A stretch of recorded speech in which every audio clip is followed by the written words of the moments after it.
Shabbat Shalom. One of my favorite lines in Tanakh, in all of the Jewish Bible, is a line taken from Proverbs.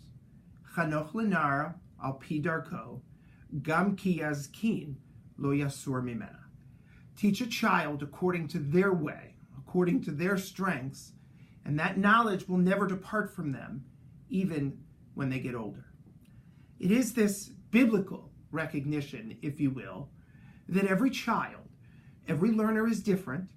Every child engages in a different way, and it's our responsibility, not theirs, to determine what that is and engage them appropriately.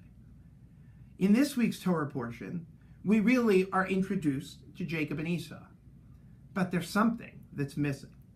Jacob and Esau are born, and then in the next sentence we are told that they've grown up. So we miss their childhood. We are presented with Esau, a hunter, as a young adult presumably, and Jacob, more of a refined, sophisticated young man. The reality is, our rabbis take up in biblical literature this gap in the text.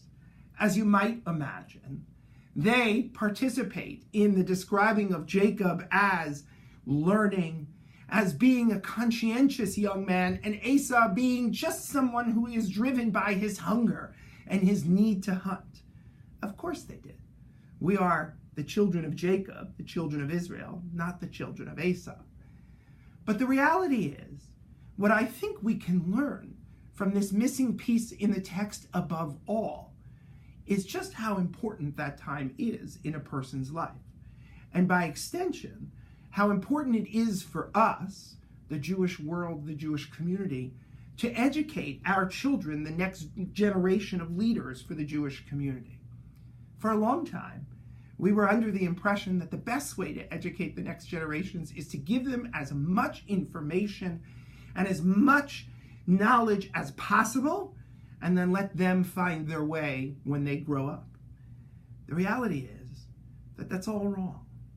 What we should be doing, what we have to do, is instill in the next generation a love of Jewish living. Don't waste this time by trying to give them rule after rule after rule. There'll be a time for that. But now we have to teach them to love to live Jewishly, to identify Jewishly, to be able to go into any community and feel a little bit of comfort by being home, so that in their lives, in the moments where they may not be engaged Jewishly, they know in their hearts that when they want to come back, it's accessible to them and familiar.